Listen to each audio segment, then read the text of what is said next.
Chen vit avec son compagnon à fourrure à Beijing et les soins de santé lui causent du tracas. Il dépense entre 3 000 et 5 000 yuan par an. Au début de cette année, Chen est tombé sur une assurance pour animaux de compagnie en ligne. Il a décidé de tenter l'expérience et payer 399 yuan. 3 mois plus tard, son chien a subi une opération à l'œil. J'ai fourni les feuilles d'examen de l'hôpital, les reçus, les diagnostics, ainsi que des photos et des vidéos du traitement.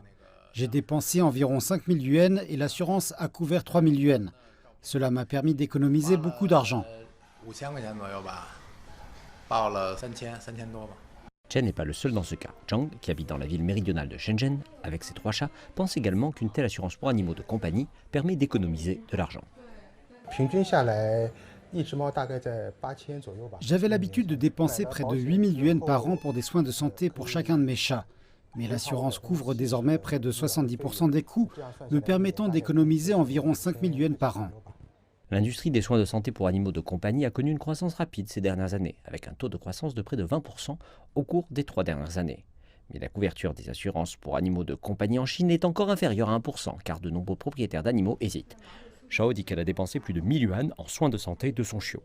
Elle n'a pas souscrit d'assurance car elle n'est pas sûre que l'assurance couvrirait les frais de santé quotidiens qui représentent une grande partie de ses dépenses. Les produits qui repoussent les insectes, une maladie bénigne comme un acarien dans une oreille, tout cela peut représenter une grande part des coûts. J'achèterai une assurance si cela couvre de telles situations, de même que les examens de santé. Mauvaise nouvelle pour Madame Shao. L'assurance actuelle pour animaux de compagnie ne répond pas à ses besoins, car elle cible majoritairement les dépenses médicales pour cause de maladies ou d'accidents. Certains vétérinaires se demandent également si les plans d'assurance fournissent une couverture suffisante pour les maladies plus complexes. Un expert indique que les perspectives de l'assurance pour animaux de compagnie en Chine semblent optimistes, mais un modèle commercial bien développé, tout comme un système de tarification, sont nécessaires, tant pour les acteurs du marché que pour les consommateurs.